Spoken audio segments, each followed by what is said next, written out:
In the north, you've seen bandits, terrorists being welcomed. We've seen them having peace meetings, peace deals with weapons. None of them has been arrested or tried.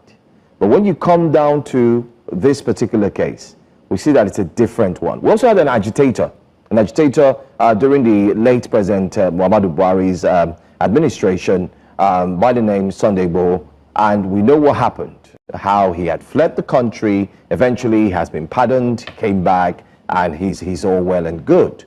But then again, do you think that the justice system is failing? That's my question to you, Mr. Henry. Also like your response as well, Chukwuma. But let's start with Henry first. Yeah, thank you very much. Very quickly, I agree with Chukwuma. That's been my position too, that there appears to be varied standards in handling these issues by the Nigerian state. Very quickly referencing Sunday Igboho.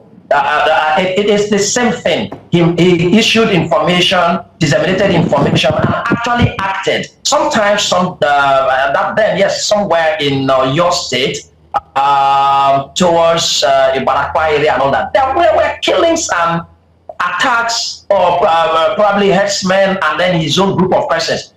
Persons died, but the end is what you have just stated. He traveled, however, the system was manipulated, and then he came back, issues of pardon, probably a streamer. So it is true, no doubt, that there is a reasonable argument that appears to be different standards in handling these issues. Look at the negotiations in the Northeast. I don't need to emphasize that. But what the Congress said also about the Nigerian state not doing enough, apparently that's the situation.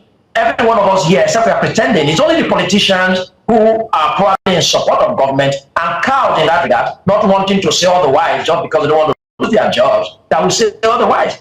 Otherwise, there is nothing, absolutely nothing that the Nigerian government, Nigerian state is doing to protect citizens. The right of citizens to life is worse in Nigeria than anywhere in the world.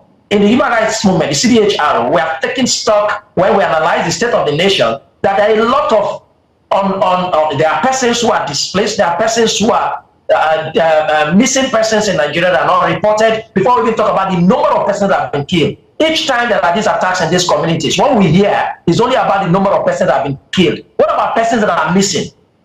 That probably they ran out, probably thinking they are going to get into some safety, but ran into some death and all that, and they are not accounted for. So a lot of all these things, we cannot end this discussion at all if we are to discuss the failure of the Nigerian state with respect to securing citizens.